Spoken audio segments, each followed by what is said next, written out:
So, hello and welcome everyone. Today we have Hamza from Gaza here and Shay from Israel, from Tel Aviv. And I'm Niels. I'm moderating a little bit this event. It's very spontaneous of me, so I'm not very prepared, but I'll do my best. I also am in the students group of Junges Forum. It's part of the Deutsch-Israelische Gesellschaft. And so I just want to say if anyone of you is interested in joining our students group, you're very welcome to talk to me afterwards. And yeah, so let's begin. Thank you for being here, Shay and Hamza. Today, one more. Yeah, today we want to talk about the situation in Gaza, Israel, and anti-Semitism in general. That's the topic. And I just want to make an introduction that maybe today not everyone is going to like what you're going to hear because very many people have strong opinions on this topic. And also Shay and Hamza have some very opposing views. So just be reminded that this is an open discussion and not like a courtroom or a battlefield. Yeah. Okay, so let's start, Shay and Hamza, by your contradicting narratives. Yeah. Yeah, so when I and Shay thought about this, we were, as it was a few days ago, for us, the Palestinians, the Nakba Day, for the Israelis, the Independence Day, and the old battle renewed, and we started fighting again about which narrative is the good one, which narrative is the right one, and yeah, we are just a few miles far from each other in a car. It's like 20 minutes, but you will find totally different stories about the same event that happened, and I will start by describing what that day means for us, the Palestinians, and how we think about it. So the called Nakba Day is something like essential for the Palestinian society. It's like something of our core identity that for some people it cannot be criticized or even thought about. So you have to swallow whatever you are told about this narrative, and you can never criticize it or even think about different ways of it. So I grew up in a family that my grandfather was living in Jaffa before, and they were just normal people living in this spot. And until before the war itself, there was this partition plan between the Palestinians and the Israelis, which unfortunately was refused by us, the Palestinians. We refused this plan, which maybe if accepted, we would have not been here today.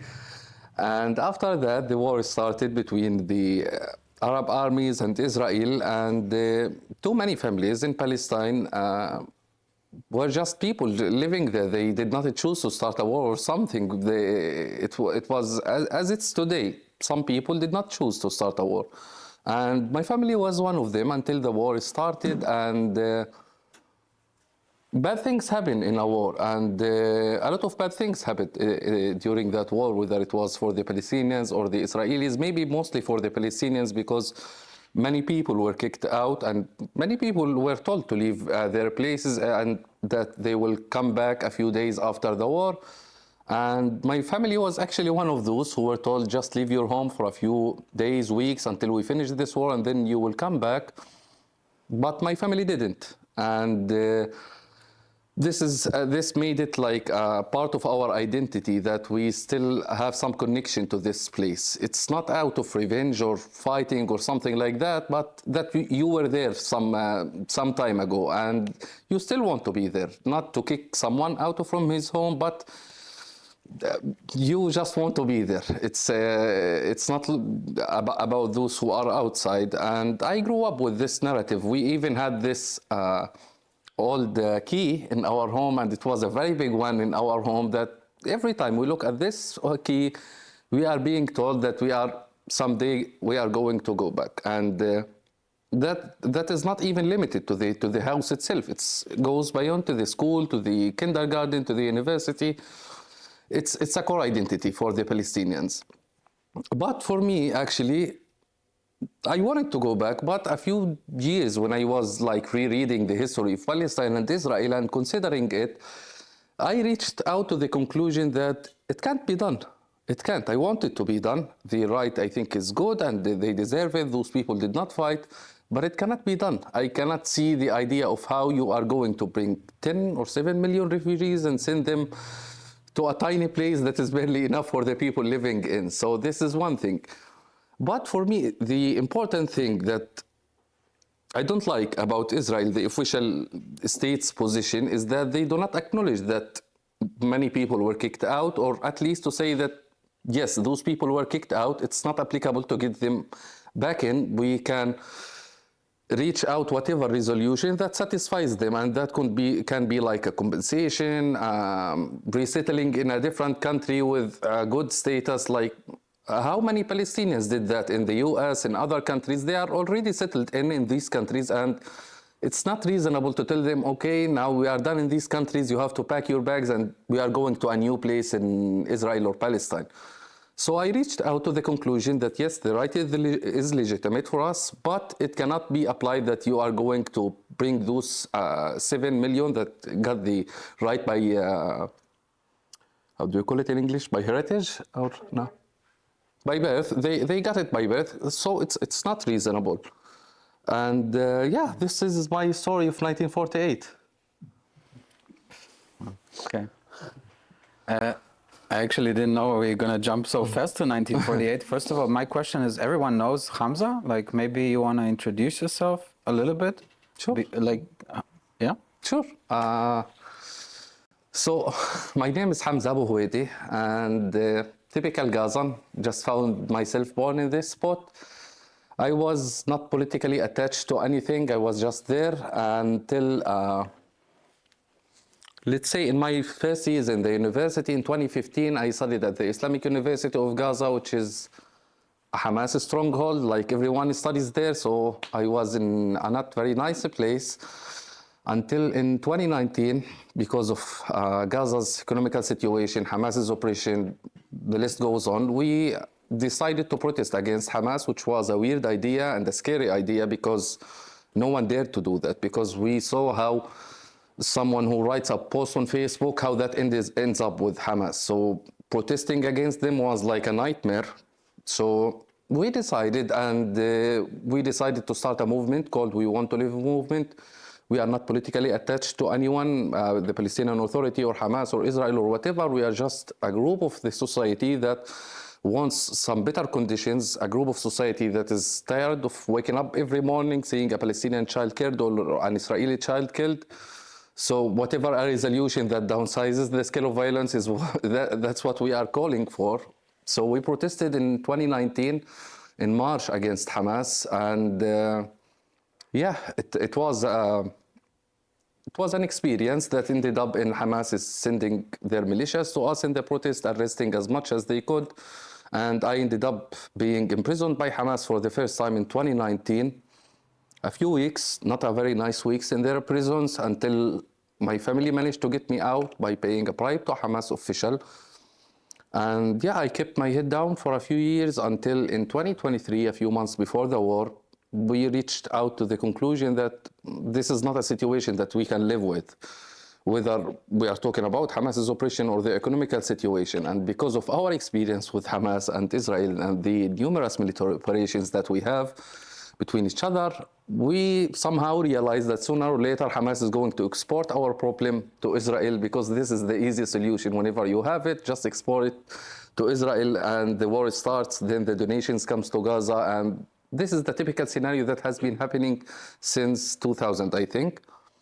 So we protested in June, a few months before the war, and it was bigger than the first time in many districts in Gaza. Unfortunately, there was no media coverage of what was happening, and this was one of the biggest problems that we suffered from. The second problem is that when I was arrested in the second time in June, and the second problem was that those human rights organizations did not have any idea that there was hundreds of people being tortured by Hamas simply for saying we want to live. And I spent my second experience, which was for them like something like a convicted criminal, because you previously was in a protest and you say that you are not going to do it again, and now we are seeing you actually not participating but forming a protest. Yeah. But their response was not that nice.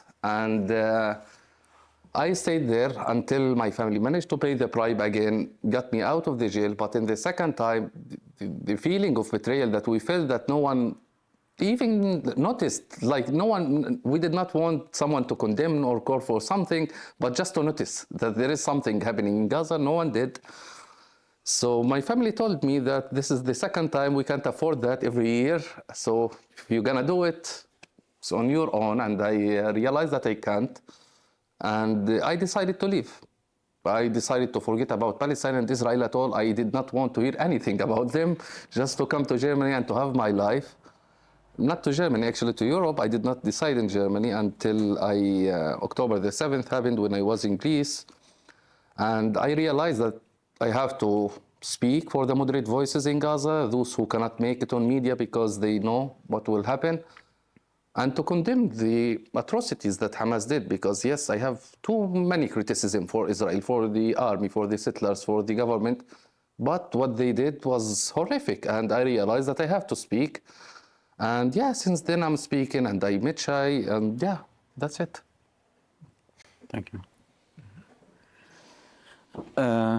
Okay, yeah, I introduced myself a little bit, and yeah, so my name is Shay. I'm from Israel, and in a similar way, I was very active for many years, since I'm a teenager, in the left-wing protests, and even going to the West Bank and protesting, and being part of a left-wing organization. And I also had my hard experience, and at some point I had enough, and that's one of the reasons why I came to Germany around almost 8 years ago.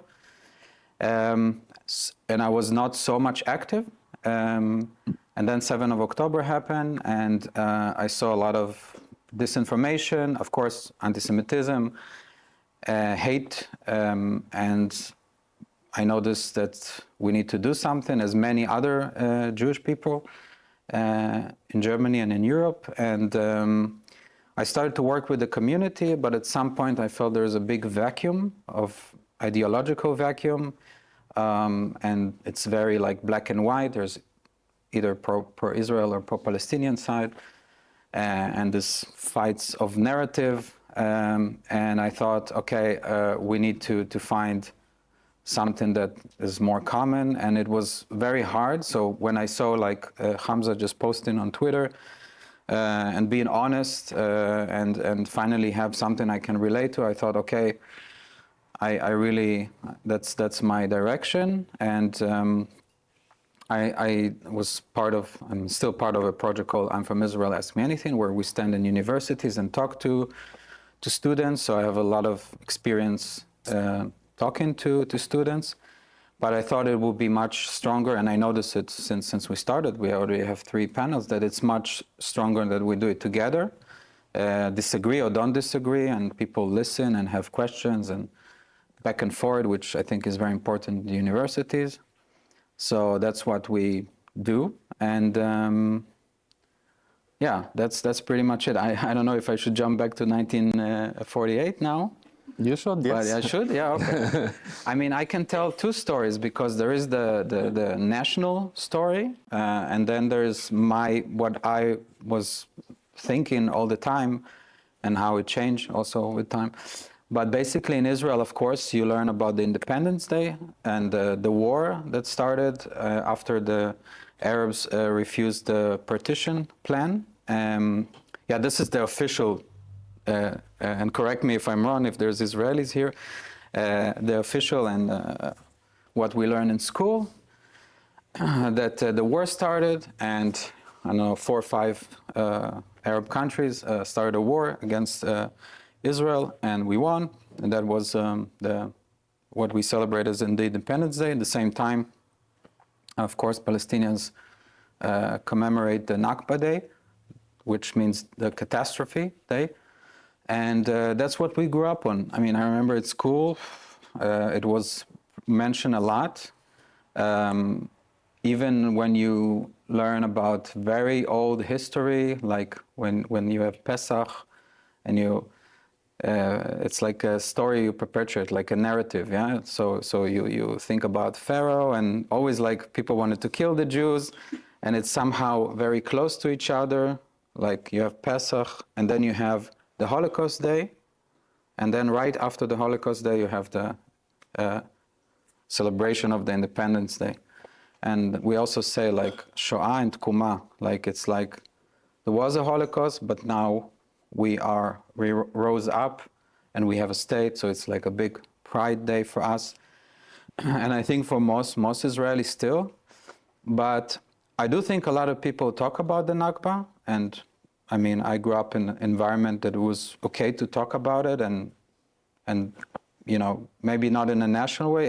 It's always something we pushed for, that it would be recognized on some kind of national way, or you know, looking at the past and acknowledging this pain. So it's a big conflict also inside of Israel. It's like many people debate it all the time, but still you have those two narratives that both are true, actually. I mean, and maybe that's why we are here, because nobody really like take a second and listen to the other side. So for you, it's like a day of celebration, and for Hamza, it's like the Morning day. Palestinian history. So, and if anyone has any questions, always feel free to ask. It's an open discussion, but we'll have questions at the end too. So maybe tell us about October 7th. So from different views, how it feels as a Gazan and how it changed your life, and also from the Israeli point of view. Okay, you want to start? Yeah, I can start. Well, first of all, I want to like say that it's always hard to speak about it, also because what happens now in Gaza, it's the amount of suffering that the Palestinians go through is terrible. So it doesn't mean when we go back to 7th of October that we say we justify something or not justify. I just want to clear it up, and we can acknowledge the suffer of each side. Yeah, quickly about 7th of October as much as possible. I had to work on the same day. I woke up to see the videos, and we start to get a lot of information.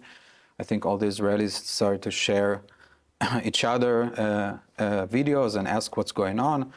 And I also lived 4 years in this area close to Gaza, where a lot of, I would say like this, that the videos are also places that I've been there. So I had the feeling always that I could be there, or somebody I know is there. So there was a lot of calls, seeing who's okay, who's not okay.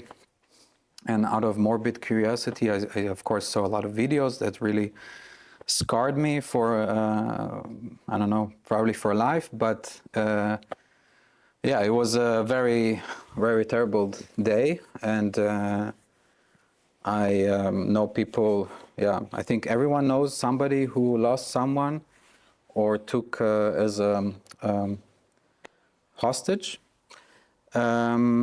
And that day changed a lot, of course. I live close to Neukölln, and I saw people celebrate, and I saw the videos of people celebrate. So it was a mix of like, I'm still not, I still don't know who from the people I know is dead or not, and already people celebrate, or people just share stuff online. This whole thing with the resistance, and even people I know, very good friends of mine, while I'm still like checking who is alive and who's not. So it was very confusing time, and that was this event for me. Yeah, actually, for me, I think I told you, I still remember exactly when I knew about October the 7th.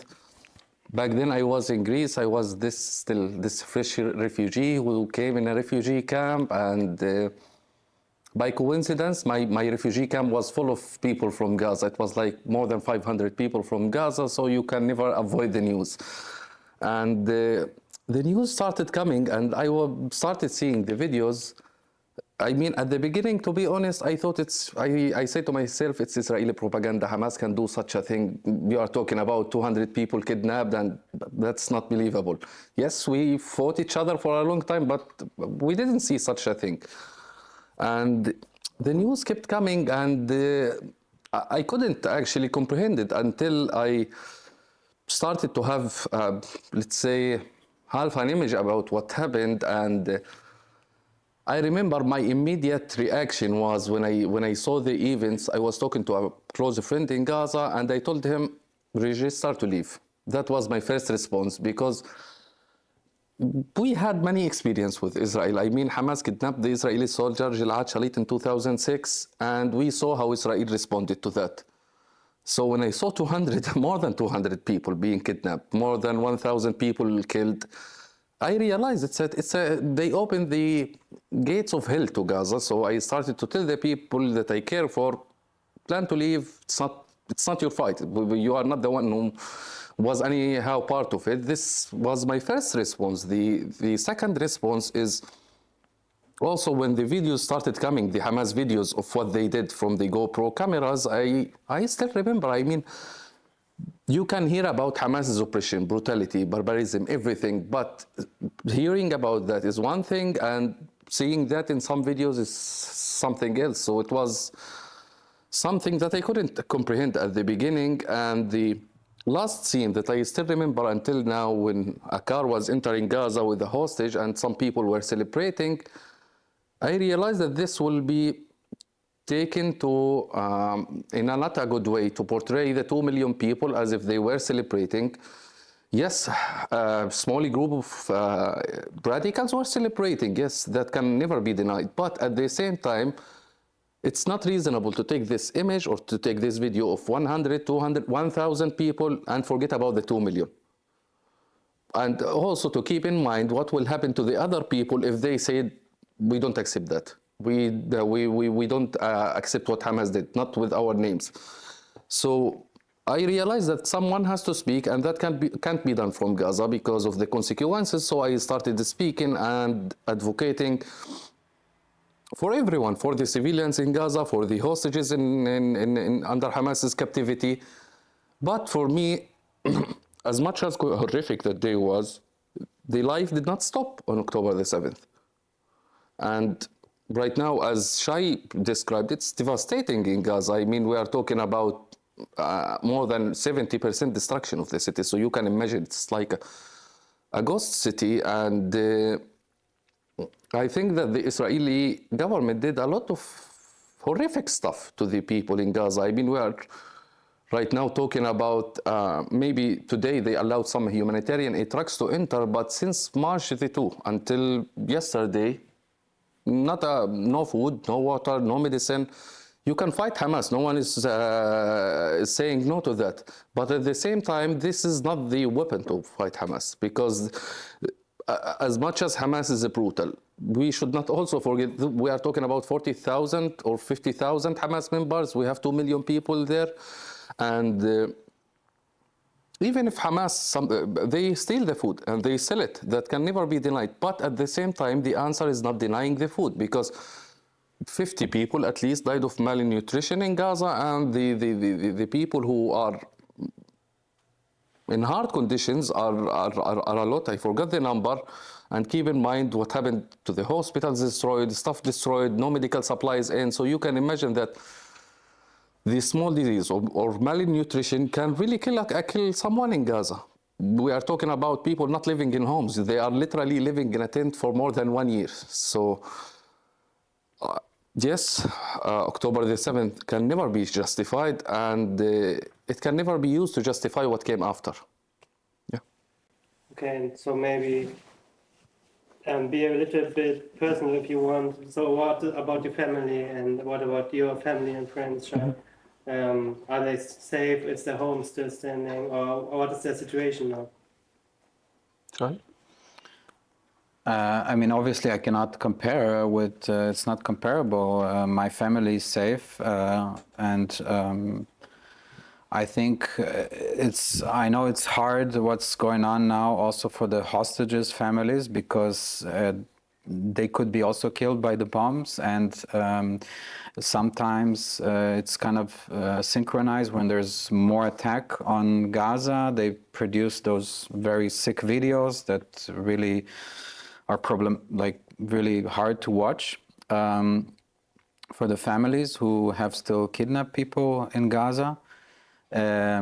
So, from at least from my circle, everyone wants this to end. Yeah, that's why I think it's so important to, and that's why I think I'm still pro-Palestinian, because I want the war to end. That the fact that I want the hostages to come out, it also means the war ends faster. And this is something I don't comprehend why a lot of pro-Palestinians don't understand this. So, yeah, so we are all worried. All the people I know, nobody wants the war. Most people want it to stop as fast as possible. Of course, we have radicals, but they don't. They're not representing the majority of the people. For me, actually, when the war started, so I had some parts of my family, two brothers, a brother and a sister, who were studying already in Egypt before the war. But then when the war started, my family first had to leave their home and then to go to the south, to Khan Yunis. And we are not a typical big Gazan family. We are just a small family, so we don't have much relatives to reach out to the south. So when they left, they had to live in a tent. And yeah, I can't describe. When I was talking to my family, when they were describing how is it to live in a tent, at the same time you are hearing bombardment here, or sometimes seeing Hamas's terrorism against a Gazan dissenter or a protester at the same time. So it was horrific. It was hard for them. And a few weeks later, they had to go to Rafah because the IDF advanced more to the south.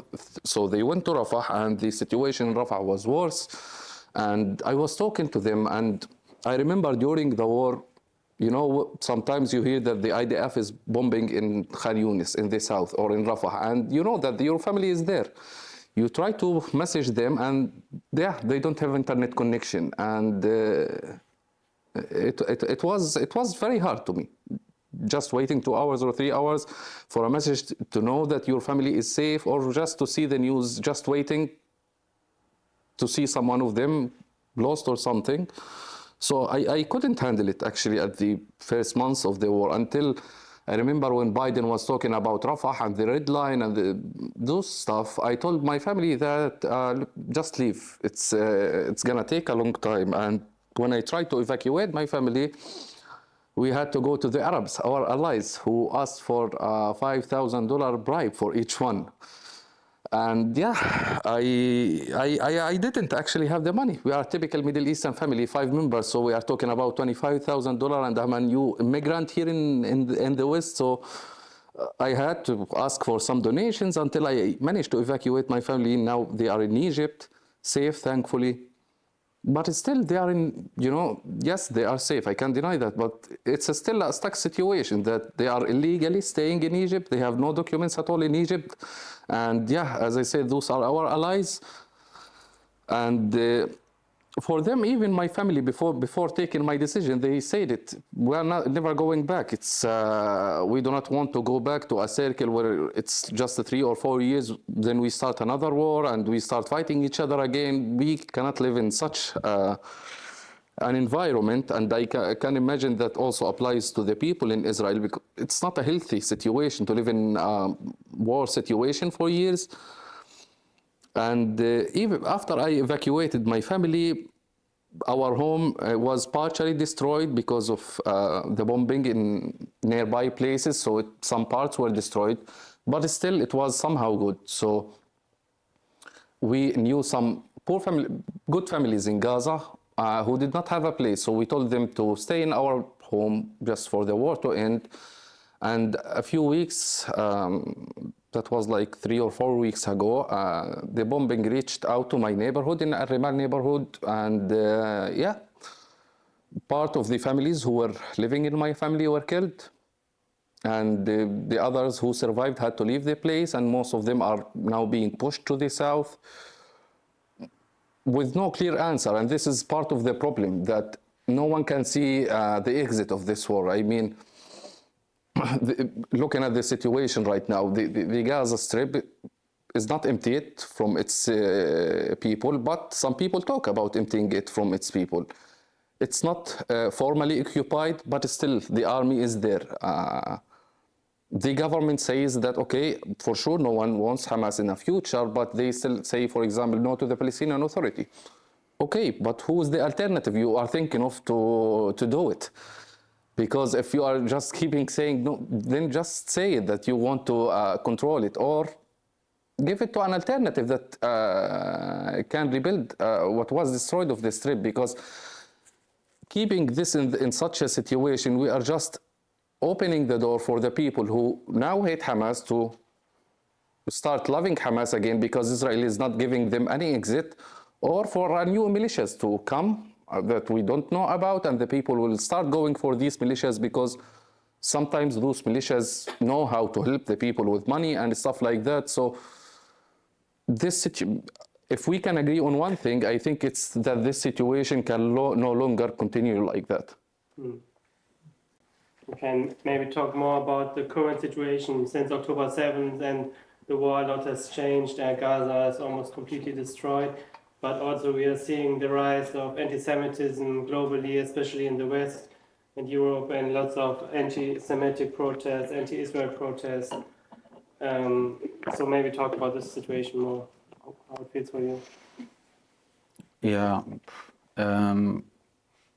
Well, I would say like this. I thought in the beginning that those demos were my place to be as a left-wing pro-peace activist. And first I found out that it's not the case, and you cannot like arrive with some kind of flag that have both Palestinian and Israeli flag. You cannot really say you're from Israel. Definitely not a Zionist. So I immediately understood that it's mainly hate protests about hate in Israel, and the more time it continues, I think the more I realize it's true and it's problematic. Very good example is from a video I saw today from the UK. Very predominant pro-Palestinian activists who went with a sign, Israel is making genocide, but also condemning Hamas for killing one of the activists who were demonstrating against Hamas. And he was called Zionist pig, and he was kicked out. And yeah, it's like he's one of the most predominant pro-Palestinian voices. And then he found out that, oh, actually people do support Hamas and violence. And he was even jailed by the police for disruption. And I find it terrible that in the West you have people who are very blind to what is Hamas is, or what is this idea of jihad or intifada, and people just shout it without understanding it.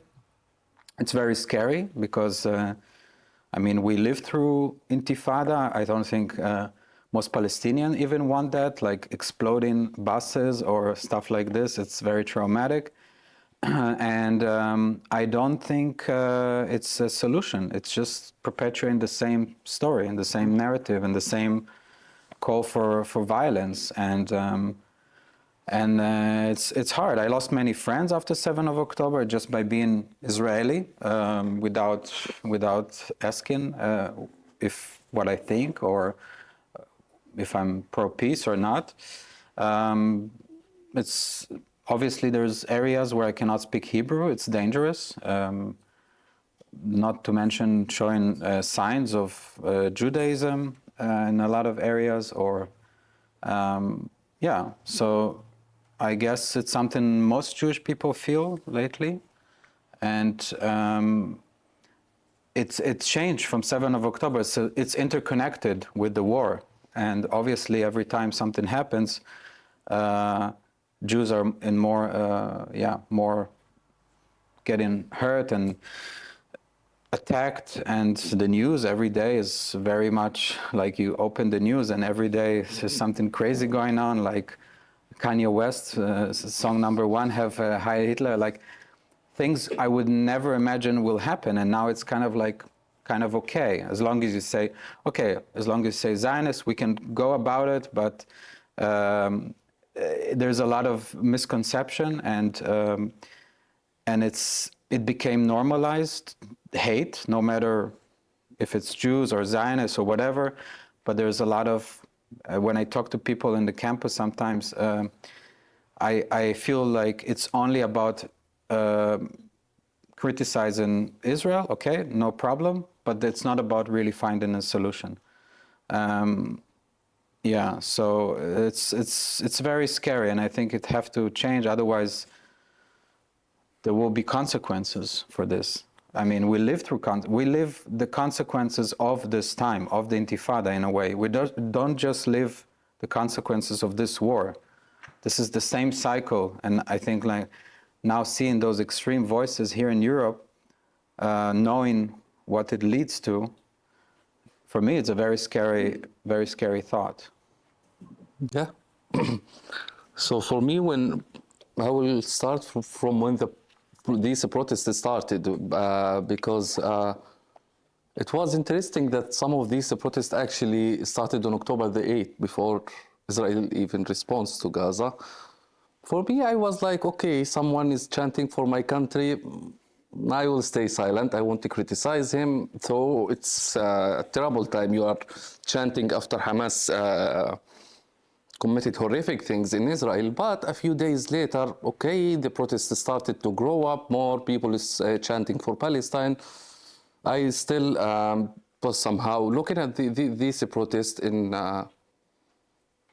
a good way, because I was happy that someone is chanting for my country, someone is chanting for the end of the war. But a few days later, I started, and this was not typically in Germany, it was in the US, to see the people who at the Columbia campus protesting, and even here actually in Berlin, not in Yemen or a third world country, here in Berlin, I saw the videos of some people chanting for killing the Jews. I saw videos for people chanting for Yahya Sinwar. I saw people chanting for Hamas, and yeah, I said to myself how naive I was when I thought that those stuff are not available in the West. So I became more critical of these protests until I faced the reality that unfortunately most of these protests are not pro-Palestine in any way. You can define them as an anti-Israel protest or pro-Hamas protest. Because at the same day, those people are chanting for Yahya Sinwar, for killing the Jews, for Intifada. Just a few minutes, we were seeing the videos from a protest that right now are in Gaza, anti-Hamas protest. So you can see the metaverse that they are living in. People in Gaza under the bombardment, starvation, displacement, and the list goes on, are standing and protesting against Hamas, and those people in the West claiming to be pro-Palestine, chanting for Hamas.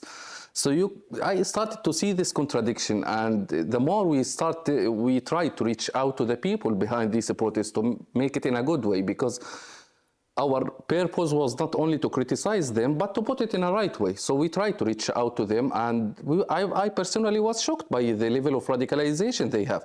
I feel that I'm literally talking to a Hamas guy, but this time without a mask. So it was horrific. It was horrific for me, and not to mention that, okay, maybe I'm not a Jew, I'm not that, let's say, I'm not that connected to anti-Semitism as Jews, but for me, it's not something that I like to go under my name, to chant anti-Semitic slogans, go back to Poland or whatever. So not under my name. This was the second thing, and unfortunately, as I said, to prove that those people, those protests are not in any way pro-Palestine, it has been going in Gaza for 10 days, if not more, people with the same two demands. Get Hamas out of Gaza in this war. And not a single protest, actually, in the West reflected what those people are chanting for. The people who were protesting yesterday in the UK, the same time people were protesting in Gaza, but it was different demands. And those are claimed to be pro-Palestinians, but not hearing the Palestinians themselves. The same applies to Germany, the same applies to the US. So I started to realize that, unfortunately, many of these people, I don't know a lot of their backgrounds, but a lot of them hate Israel more than they love Palestine. And that was clear to me. And yes, I criticize Israel, but this is not what I'm looking for. I'm not looking for someone who's obsessed with hate and fighting. I'm looking for someone who sees the situation, how it is, and tries to somehow fix it. We are not the genius who have this solution for this conflict, but at least we can put it in a good way or in a right way. So I started to criticize this. I actually wrote about them in some media outlets. I wrote about them on Newsweek, I think, and on Tats. And it's also hard for me that, yes, I want a protest to call for an end to the war. I would participate in it, actually. But when I see it here, especially in Berlin, unfortunately, with even some families who I can't find good words to describe them, but it's shameful for me, and it's not only shameful, it actually became dangerous for me to go to these protests, because for them I became this Zionist guy, traitor or whatever, because I condemned Hamas.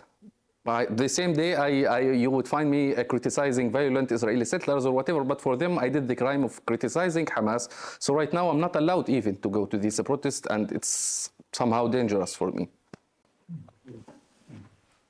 Shay and Hamza, maybe tell us about what you feel like the public or the media is portraying wrongly about Israelis or also Palestinians. You want to start this time, maybe? The most important All good. that's being I can portrayed. start. Yeah. All good. Yeah, I mean, for the media, the main problem is this polarization of black and white. You have the media that will say all the good stuff about Israel, or the media that will say all the good stuff about the Palestinians. So, okay, this polarization is not that weird when it comes to wars, but for me, it was actually shocking that so those people that I was talking about, who are risking their lives under bombardment, starvation, displacement, protesting, but not seeing a single media outlet, at least for yesterday's protest, not a single Western media outlet talked about this protest.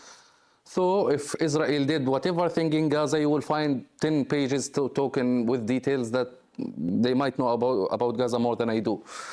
So we started to feel this sense of betrayal, that we are trying to risk our lives to say what we want, but at the same time, people who claim to love us refuse to listen. This is one problem.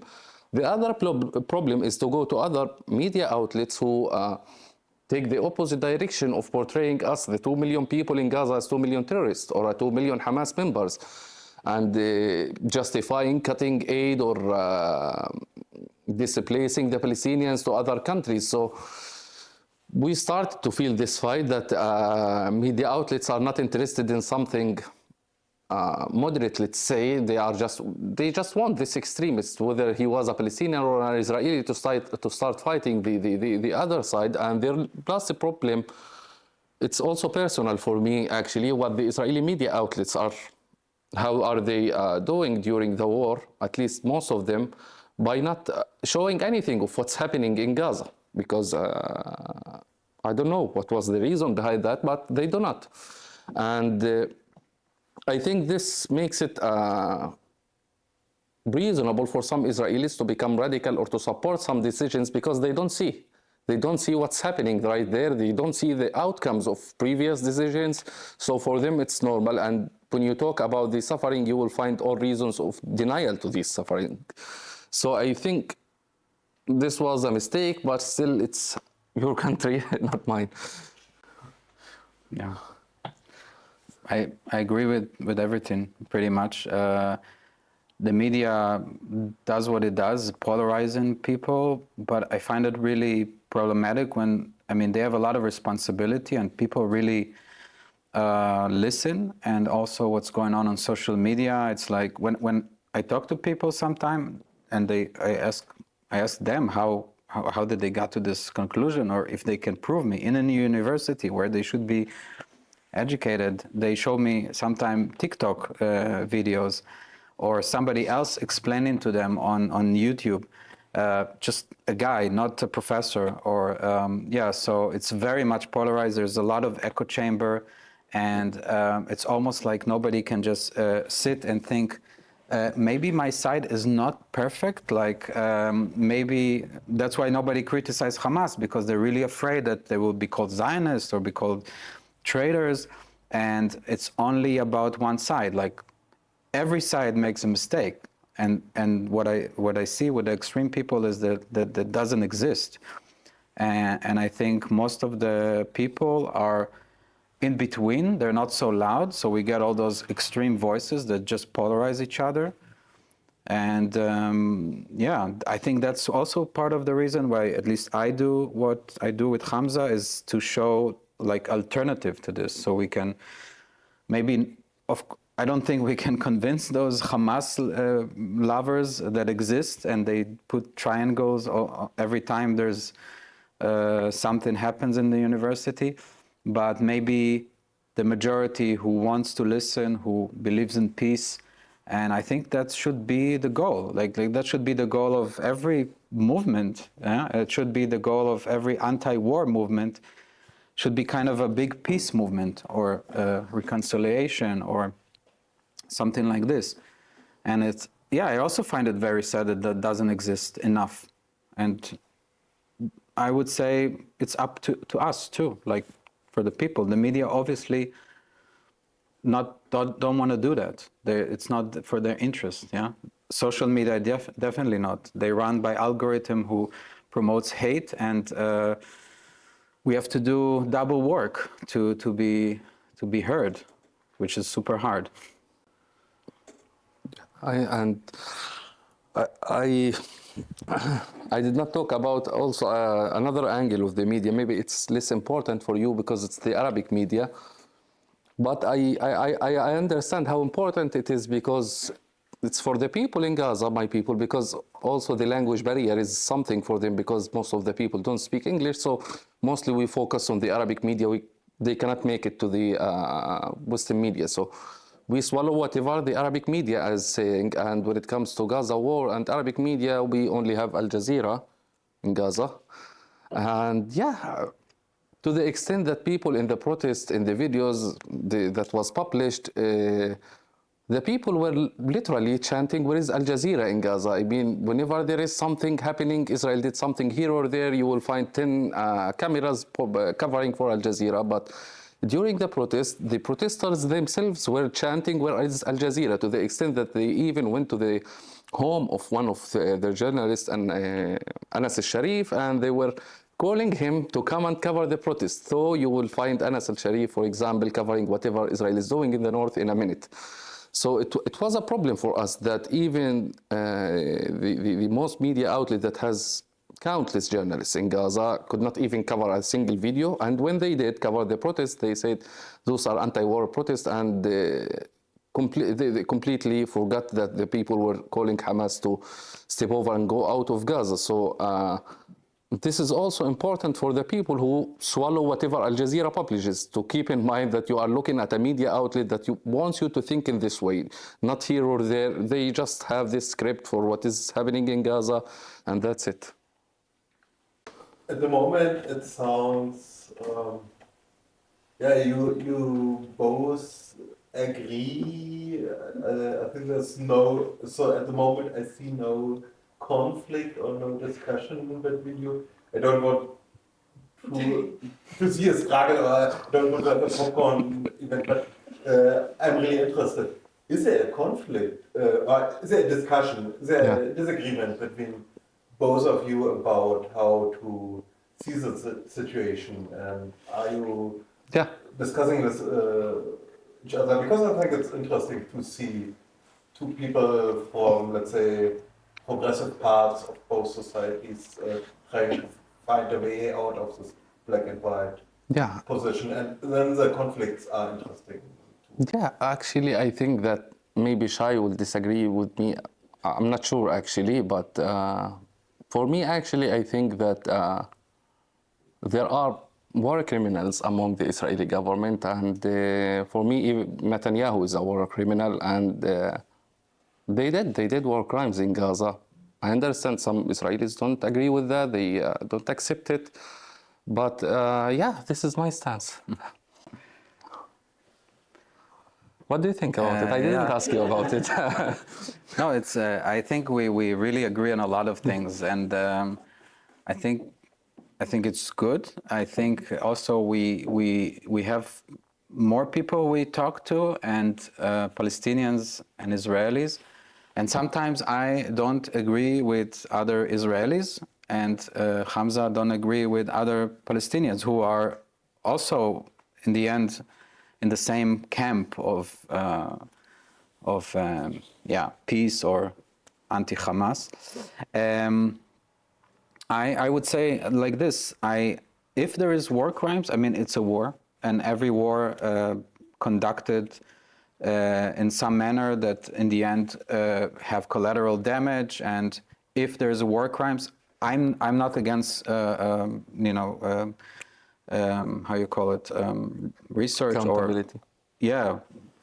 If in the end it's found that there's war crimes, who am I to say they should not be judged and there should be some accountability? I do think that a lot of those things, especially when people talk about genocide and anti-cleansing, and started since sometime 8 or 9 of October, all this talk, it's just to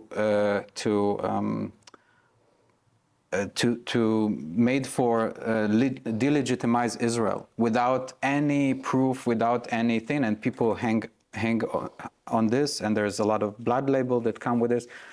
So I mean, obviously, I would be careful to say I know this happens, and this is the only thing that happens, and of course, that could lead to horrible things that happens to Jewish people. But I mean, of course, I won't even disagree that there is voices that I don't agree, that there are fascist voices in our government. But again, I think it's not portraying the majority for sure. Like they're kind of outcasts. They got there somehow because of coalition. And the problem also with this, it portrays like this is the Israeli public. Yeah, we just talked about it today. There is this woman who always Daniela Weiss. I don't know if you know her. She's settler. She's very aggressive physically, but also she have very genocidal ideas. And in Israel, almost nobody knows her, or if people know her, she cannot walk like freely in Tel Aviv. People will, she's not a rational voice, and most people will condemn her. But it is portrayed in some way. Yeah, I'm a little bit off topic, but what I mean is that until we don't know for sure, I would also, hold my judgment about this. And obviously, we also have to remember that Hamas also and still are breaking international law. Yeah, by hiding in schools. Just a couple days ago, the new leader, the brother of Yahya Sinwar, who became the new leader, went to school. Yeah, that's where he died. And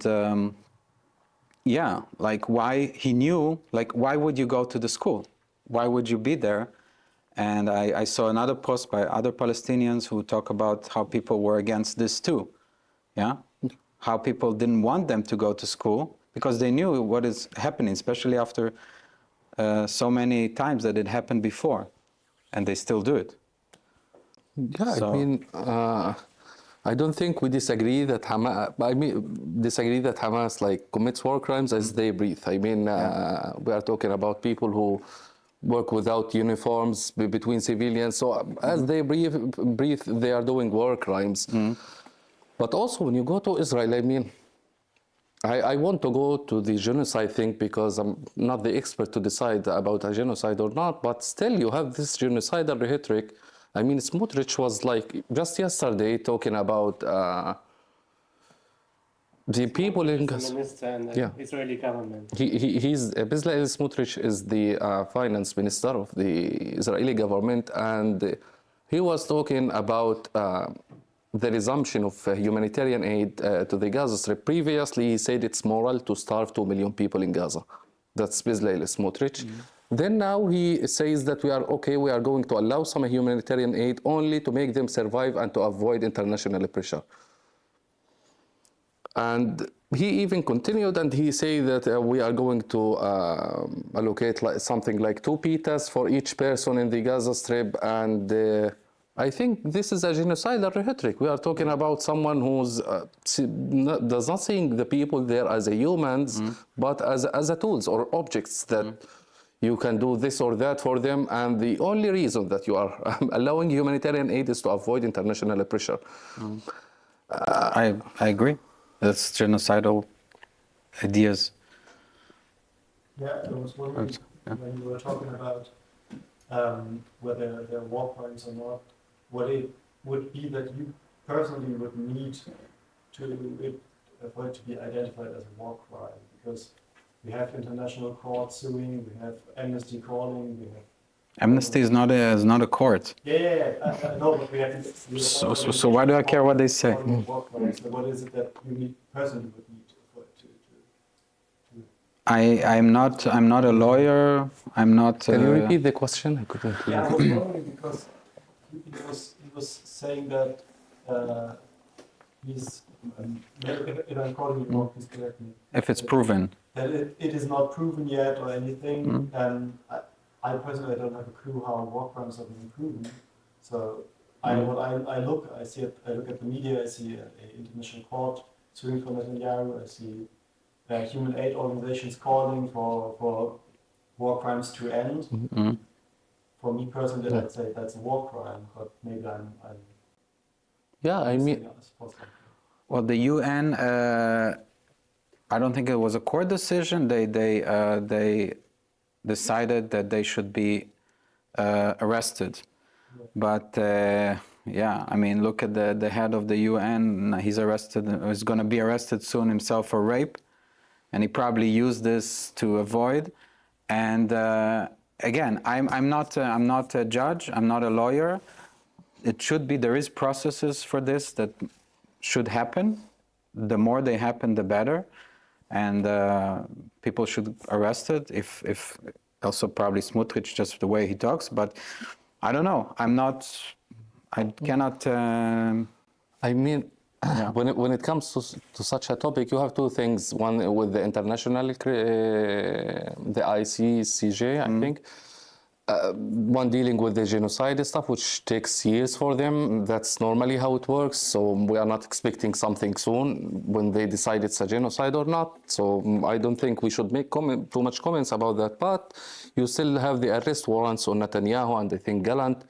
And yeah, it was arrest warrants. And though that there is some suspicions about Karim Khan, who issued these arrest warrants, I think that both Prime Minister and Gallant should have went to the court, not to be imprisoned, but to prove if they are guilty or not. But what I saw is that they avoided accountability, and the arrest warrants are just some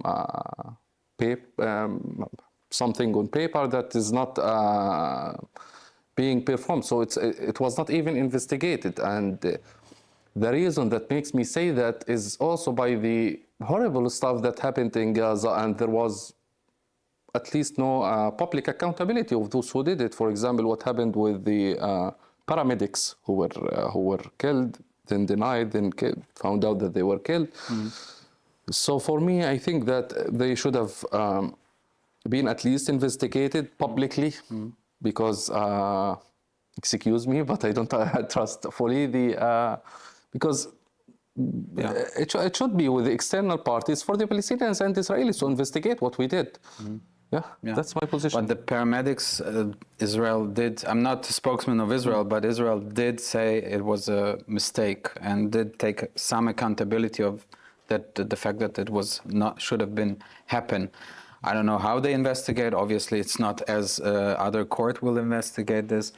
Yeah, I mean, we will not solve it. I mean, and to be honest, if you want to put Bibi in jail, I mean, then you need to put Putin, you need to put Bush, you need to put Obama also, who killed a lot of people, Assad, the new guy also, half of China Communist Party, Iran, the leaders of Iran who execute 800 almost children a year just because they demonstrate, and the list doesn't end. I think I find it a bit hypocrisy that it's so focused on Israel every time something happens, and the other ones almost barely talked about, especially when, again, Hamas started it.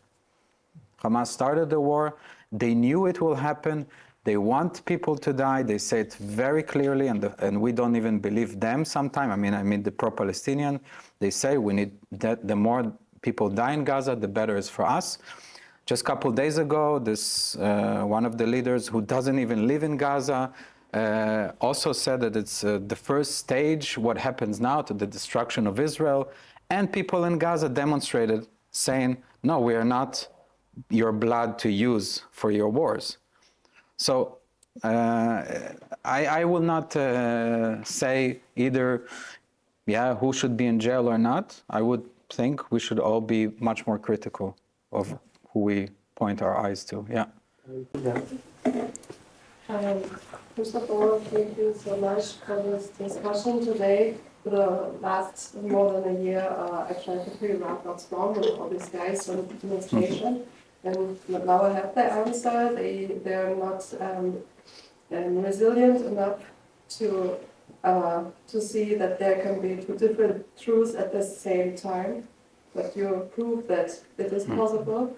And so you were talking about demonstrations on 2019 where you took part with other moderate Palestinians, and I wonder if there's a way so other maybe still moderate Palestinians in Gaza will find together to find a hostage to give them back so we can end the war.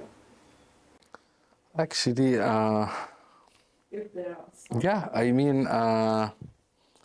there is this rhetoric about the people in Gaza as if they want, as if Hamas knocks on their door and tells them we are keeping this hostage here or this hostage here. So first of all, I would say that let's keep in mind that Hamas does not trust anyone, not because of Gazans, but because even they understand, like, it's a typical war. So they understand that Israel has some spies in Gaza, so they would for sure not trust anyone when it comes to hiding a hostage, because it's also for them this bargaining chip. I'm sorry to describe the hostages like this, but this is how Hamas thinks. It's their leverage or the only thing that might save their lives, you know, by negotiating or releasing them in exchange of Palestinian prisoners with Israel. So this is one thing. The second thing that I also don't like is to turn the victims of this war to perpetrators. And now I'm talking about the people of Gaza, that we are demanding them to do something. It's as if we are demanding the hostages to help the Gazans. I can't see how it should happen, because let's keep in mind that those people are still also trying to survive. They are escaping bombs or Hamas's terror or trying to find some food. If some one of them, by whatever way, knew about a hostage here and there, for sure, I'm 100% supporting to, I don't know in what way, but to inform about their place, because those are also civilians who were kidnapped from their homes. And I think I know how it is under Hamas's captivity. So I would never accept that someone is being held by them. But I don't like the idea of making it as a duty, because not because they don't want to, but as I said, because they are also victims, like the hostages. They are trying to survive. So this is the second thing. The third thing, which is also maybe related to the conflict, is how we see each other, you know. especially in a time of a war. Like almost every family in Gaza lost someone by the Israeli airstrikes. Now we can argue that Hamas hides itself, stuff like that, but still the guy who lost someone wouldn't think this way. He will be emotional. So yeah, that's what I think. Like, I mean, I grew up in Germany, and I grew up with 9/11, and my uncle was supposed to be there, and almost only like vaguely got out of getting killed there. And like, so because of that, the whole thing of like terrorism and terrorists and Islamists and these kind of things, there was so much built up, and there was so much, like, I grew up with the understanding of terrorists to be bad, and I mean like jihadists specifically, but terrorists in general. And last year, for some reason, and I still don't understand why, this entire understanding is twisted. On the one hand, it's that people support Hamas, which is already absurd to me. And on the other hand, that people are now reading Osama bin Laden's letter to America and agreeing with him. And that's actually like a development that I would not have foreseen. And I'm really confused by it and essentially very worried, especially by a country where the 9/11 even happened. So those people are normally more emotionally linked to it, but still this kind of rose up, and I just wondered how you deal with it and also feel about it. You want to start?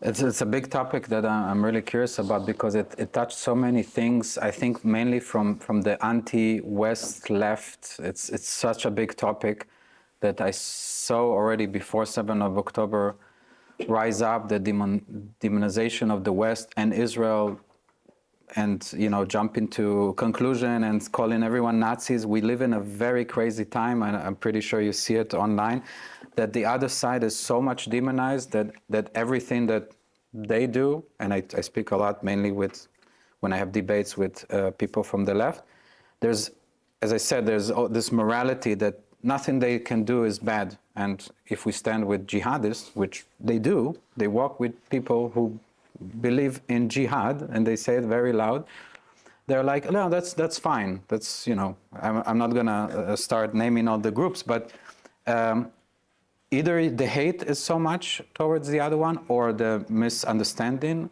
I think for many of them, maybe they haven't been through 9/11 or Intifada, to know that it didn't help at all. And I find it very, very, very troubling that, I mean, the Bin Laden letter, but also the will to tear everything apart, the West and our morals, just to stand with so-called the oppressor. And it's very black and white, who's oppressor, black, who's white, who's colonizer, who's not colonizer, without stopping and thinking, wait, how can we just all live together? Let's not just try to be the moral one, as your side is saying you're a moral one. Let's try to live. Yeah, that's why I think I really like the title of "We Want to Live." Let's put this on a scale before you put your moral stand on a scale. But I see it part of a very, very big problem, that this echo chamber also, where people get to really weird conclusion until they really read the letter from Bin Laden, and they think, again, he's a freedom fighter or something. I don't know how to explain. Maybe it's my age. I don't know how to explain that it's very dangerous. I mean, if you don't know that it's not a good thing, I'm sorry, but that's where we live. People also tell it now about Hitler somehow. And people from the left will not say anything as long as the other people are pro-Palestinians. But if it's a right wing who says it, he's immediately a Nazi. Self-criticism very, very much missing in the last couple of years. Sorry. Yeah, no, good. I actually think that my answer won't go too far from what Shay said. If you want to track this, you can go back at least to the 60s with the rise of those leftists, let's say, with a Marxist ideology that started from the West, actually in the US, tracked with other leftist organizations, the Black Panther and stuff like that. And then until the 70s, when the Islamists started taking some place in Egypt after assassinating the Egyptian president Sadat. Then the Muslim Brotherhood came, so they started dominating in the Middle East. At the same time, those leftist organizations were dominating in the US and having a really good or a really big influence, actually. And from then, the cooperation between them started, and they are the ones who brought those people to the West, because right now, if you are looking at the Middle East, those Islamic organizations are being fought and being forget the word. They are being fought in the Middle East. If you look to the UAE, to Saudi Arabia, even to Egypt, so they are being kicked out, and now we have a lot of them here. So yes, this can be traced to the 70s of this Marxist ideology that sees the West as the guilty. They have this this obsession with the West of its success, and they see their success as a leftist and Islamist organizations by destroying the capitalism and the US and the West and stuff like that. The list goes on, and it did not happen, as I said, in a moment. It can be traced for decades, and it wasn't only limited to such a rhetoric. It was in university books. You can even find it in some university books in the US itself. I'm not talking about a normal country. It's the leader of the West. It was being taught in Columbia University, in other universities, so it was dominating there.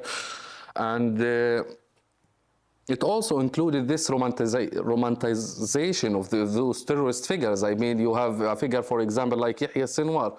He mastered the art of killing Palestinians and Israelis. He was called the butcher of Khan Yunis because he killed people from Khan Yunis. That's, by the way, why he was arrested by Israel, not for killing Israelis. Then he went out, he killed Israelis.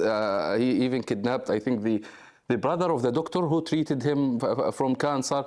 So he mastered the art of killing, and now he's being romanticized as a superhero. They are chanting for him in Sonnenallee in Berlin.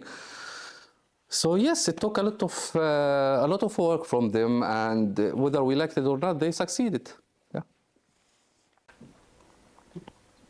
Yeah, I had a question for. Sorry. No, all good.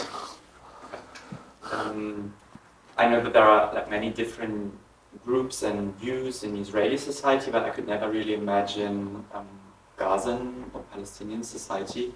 And to me, it was very interesting hearing about protests and about the opposition in Gaza, because since October 7th and the war started, I was thinking about the topic of accountability of the Gazans for the war, and I don't know so little about the Gazans, so maybe you could tell more about how representative or not representative that is, what Hamas does or not, because since some of the hostages returned to Israel, for example, and talked about their experience, I understood like that some of them were held in like normal people's houses, for example, and I don't know if the comparison is correct, probably it's not correct, but that's what I came to think of. As a German, I sometimes imagine life in Gazan society a bit like in fascist Germany, maybe, like the society being controlled by a terror party that's aiming for war and destruction, and that's like controlling all of it.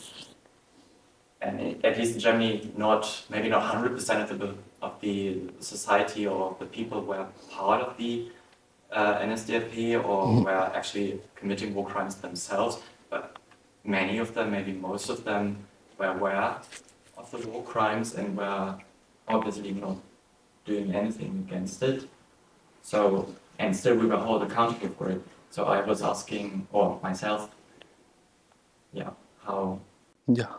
So I have a similar question, and so I also have lots of Israeli friends, so I know the Israeli perspective, and I also always see in the media that Gaza is like so anti-Semitic that they have in their school books that Jews are like almost not human, and like what is like your feeling about the Gazan society? Are they really that anti-Semitic? Do they really believe all the land from the river to the sea belongs to them? And are there like, do they want peace or do they want the whole land? Like for me, it's very hard to feel like sympathy for Gazan.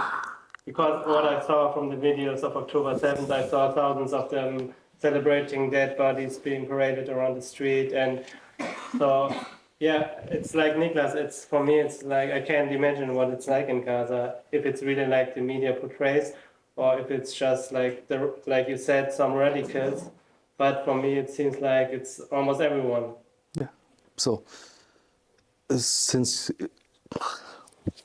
so I don't like this comparison of making it to Germany and Gaza, but since you started it, let's go with Hannah Bredent, who talked and explained the term between guilt and responsibility for what happened. And you can research that. She was talking about the German society, whether they were guilty or responsible, because many people knew, but they did not do anything. But some people did think themselves. And the idea behind that, when she defined those terms, was not only to be fair with who knew and who participated in it, but also when we apply such a term, we somehow minimize the effect of who did commit the crime with his own hands himself, by comparing him to someone who was, yes, he knew about it, but maybe couldn't do anything about it sitting in his home. So making this comparison, I think, is somehow dangerous. This is one thing. The second thing is, since you talk about the Gaza society as a radical society, I mean, we have been living with a terrorist regime for 18 years, so what do you expect?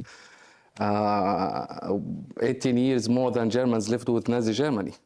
So you can imagine, but still, if we are going to do this judgment, we also should ask who facilitated this. Who facilitated this situation by allowing the Qatari money to enter on a monthly basis so Hamas can survive and grow bigger. They literally fed the monster until he attacked them, and they were proud about it. They were proud, actually, saying that Hamas is an asset, and I'm quoting Bezalel Smotrich. Also Netanyahu, who say that Hamas is necessary to prevent a Palestinian state. So they, in a way or another, supported it, and there is no doubt that there is anti-Semitic rhetoric in Gaza. It's dominant, actually. I will say the fact, it's dominant there, and it's a problem. I myself was anti-Semite, actually, until maybe 2020, I think, or 2021, I'm not sure.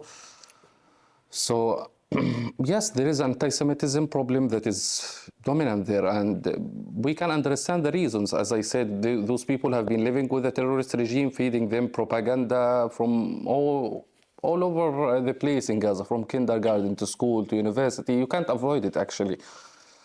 So I would say that I do not justify, but I do understand the situation for them, and but this is also part of the solution when we talk about Realign for Palestine, the necessity for de-radicalization programs for the people in Gaza and the need for it.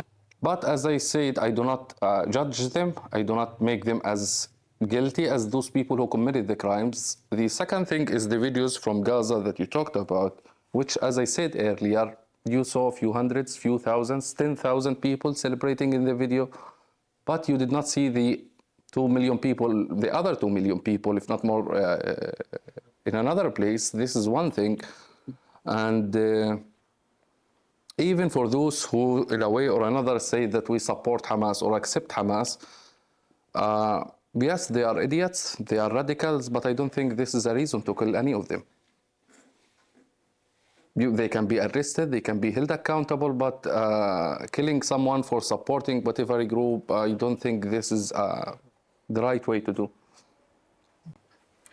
Maybe I can add some quick things, because I not that I really like this comparison, but it's interesting because, you know, as Jewish people living in Germany, it does pop up for us, and I know a lot of Jewish people or Israelis that after 7th of October lost a lot of hope. And I think also in the beginning I had, you know, I was not what I am now. It took me some time to realize some things, and emotion were overflowing.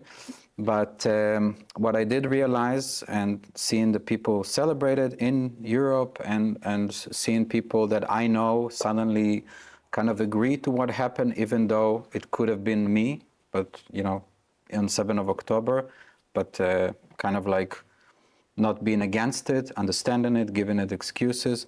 So I understood that it's not, for me, like thinking about Germany, and I want to really believe it, it wasn't the majority. So that's also why I think a lot of Jewish people can live here knowing that, yeah, there was extreme people that took over and the rest were just silent, but they're not accountable.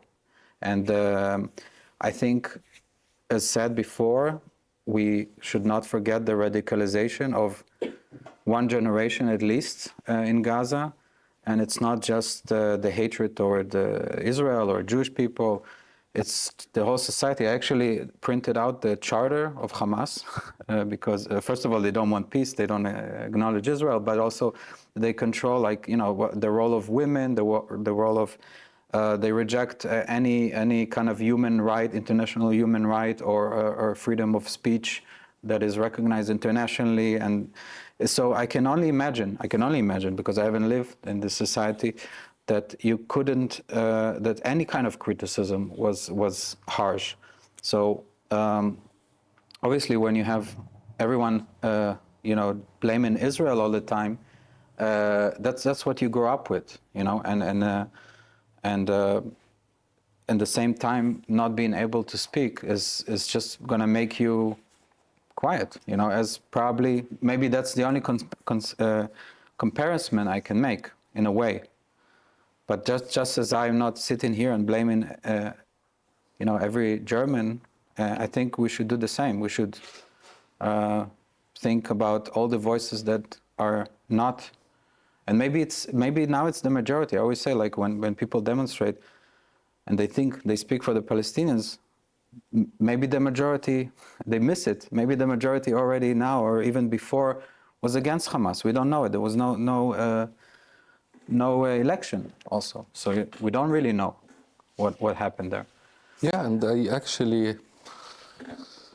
I mean, you can like think of it as other examples that happened. For example, when there was the case that she spoke about at Stadium and the misconduct to the Palestinian prisoners, there was rhetoric about even raping some Palestinian prisoners. And when those people were arrested by Israel to be held accountable for what they did, we saw some people from the right wing protesting for them, for their release. So they were protesting for the release of some people who raped some people. So you can imagine.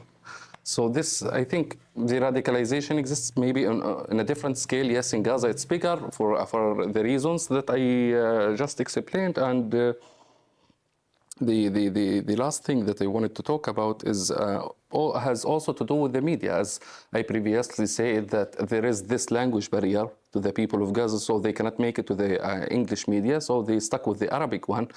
And when you go to the Arabic one, they see the Israeli society, as I used to do when I was there, in only one of the two ways. You see the Israeli as the violent settler, like Dania West or other crazy settlers who want Israel to Saudi Arabia or whatever. So you have this part, or you have the army. And we don't see the army in peaceful times.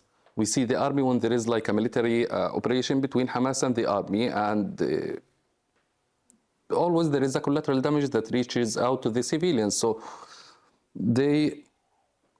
that's how they see the Israeli society, as some group of violent settlers, or the army who wants in a way or another to damage something in Gaza. So the reason I'm saying that is to make you understand how they think, not to rush to judgment.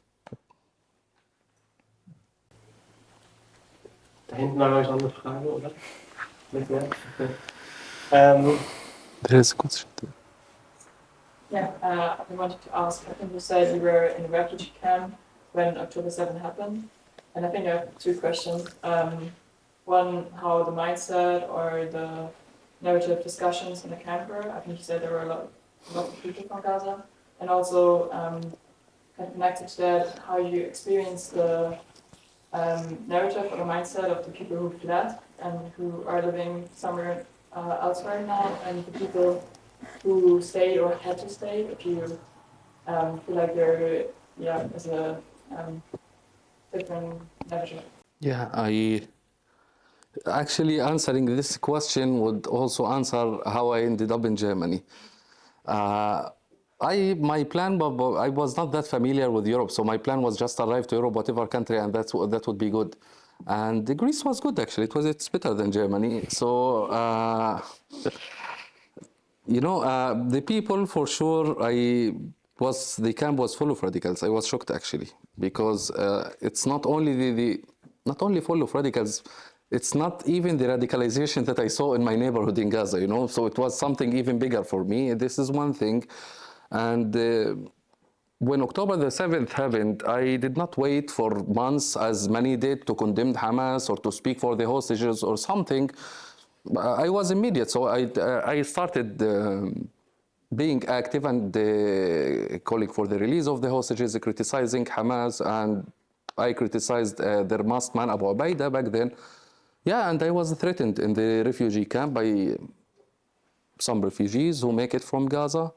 When reporting it to the administration, they did not take proper action. Actually, they just moved us someone here and someone there. Yeah, and even after I wrote actually another piece for a media outlet, they started threatening me again until I made it to Germany. I have one more question for Shay. I would like to know how do you felt watching the Israeli government refusing some medical aid and food to Gaza, and probably how this topic were discussed in your family, if it were discussed. In my family, we That's don't really discuss. I actually don't remember exactly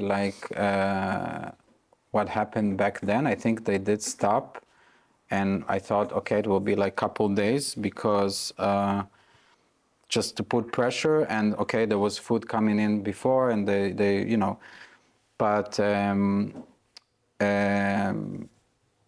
a couple of days ago when I heard, okay, it's still not coming in. Of course, I and most people I know, or what I heard people post, is that they're against it. And once it came back, from my side, nobody is against it. I mean, I'm more the better, if possible. From my side, I have nothing to say about this, and more than needed even. Yeah, it's not enough to just do what the international law says. And I hope also from other countries, and in the future there will be help, because always to think that Israel will do everything while you don't give, like later to rebuild Gaza and put more aid and build hospitals, it should be a big effort. So I'm for it. Yeah. Yeah, just Yeah. thank you. Anyway, actually, that's kind of already pointing towards what I was going to ask. What do you expect? Like, what would be the best solution for the future? Like, is there anything you wish for that you could imagine would be possible? Yeah, that's also our last topic. But does anyone else have any questions so we can collect everything? Okay, in the end, no.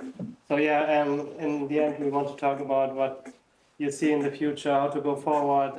There's ideas about resettling Gaza and somewhere else, or the two-state solution, which used to be an idea. Yeah, what's your... You want to start? No. I'll start. Okay. Actually, I will start with the idea of resettling Gazans, and I prefer actually to call it displacement or ethnic cleansing, because when you destroy their homes or everything they have, their hospitals, everything they have, and starve them actually, and then ask them, do you want to leave or not? I think this is more of displacement, not a decision actually at all.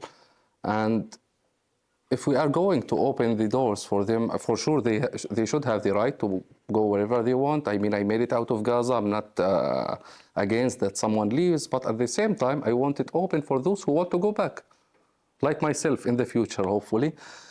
So yeah, this is one thing. And I don't think that the solution to this conflict will be just to move the Palestinians somewhere else and that's it. That's not a solution at all.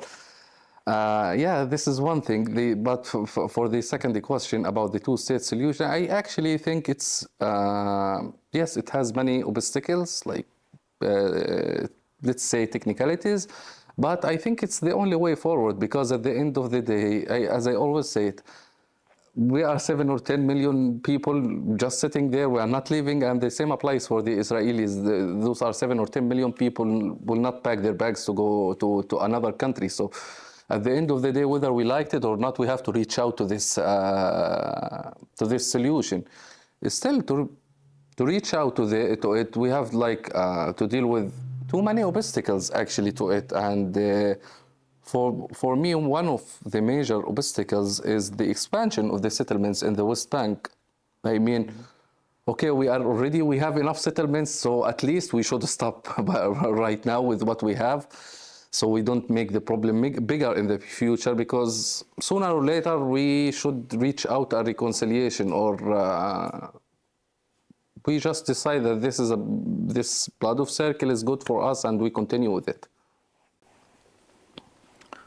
Yeah, maybe one question before. Yeah, because it's like directly connected to, just playing up with it. I've been to another panel talk, I think 2 months ago, by a group of, I believe it was social sciences, arguing that and I think one of their guests was someone who was part of the peace talks like a couple of years ago he's from Gaza, working in the professor or something, and they came up with something they called the Confederate model, and I was wondering whether or not you're familiar with that model, and how you think about it, because you've been proactive towards a two-state solution. Argument was it's impossible to have two-state states because those are like people that need to move between the states, working in Gaza, living in Israel, and the same opposite. So that's what I would have in mind. Yeah. So Confederate model is one state for everyone. Well, what's Confederate model? Yeah. Yes, sort of. Sort of something like Germany. Like to have Gaza, I remember this, that like having Gaza as something like a Confederate state, a Bundesland. Yeah. Yeah, I think now we are arguing about the technicalities, you know. If it was just a typical two-state solution, or a two-state solution with a confederation, whatever that works for the two societies is something I will be in with. I think it's a very nice solution actually. It's I love it, but I think it will take a bit long time until we can apply something like that, especially, you know, with the mistrust that we have between the Palestinian society and the Israeli society. We need some time to recover. But still, it's, as I said, it's the two-state solution, whether a confederal, whatever way to apply it. I think it's the best solution for the two societies to start with. I don't know about this what it means exactly, but I think both Israelis and Palestinians want their own state. I don't know if that's part of this confederacy solution. Probably two of the most nationalistic movements in the world right now. They both want to stay in their own land and their own country. I think a lot of people in Israel, would be okay with even one state, but as we see, the trust is not there. It's not Germany and Holland that you can just come in and come out. We know what happens if you go as a Jewish person to even the West Bank is dangerous. How could you rebuild the trust? What side should do what to reach this place? I don't want to go to technicality, but you said like Israeli living in Israel, work in Gaza. There is a lot of people from the West Bank and Gaza that work in Israel, and I think it's good. Like we should have more of it. Like when it comes to economic,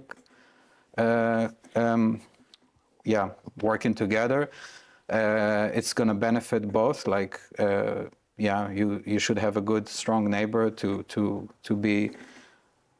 make your economy better. And I hope that after we have two states, we're also going to start trusting each other, and it won't be, you know, the walls can be, when maybe one day, fall, and we can go back to as it was in the 90s, where you could go to Gaza and buy in the market. And so that's what I dream. But I would say I work on what I could do. And I think if you ask me what I wish for, whatever happens in the level of politicians, or I wish that we could have a big movement that goes with us and say, yeah, that's what we need from both sides, like demand it, and yeah, that's what I wish for the future. That at least we're going to have voice, and we can be heard. Because right now it doesn't matter what really our solution. It's sadly the voice is in hands of radical people. So yeah.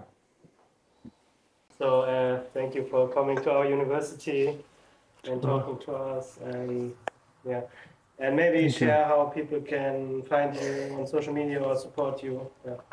Yeah, we have a new Instagram. It's called We Want to Live BER, Berlin.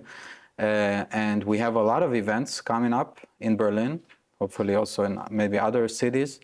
And if you know other people who wants to come ask question, or you want to come again and ask more questions, you're really welcome to do that.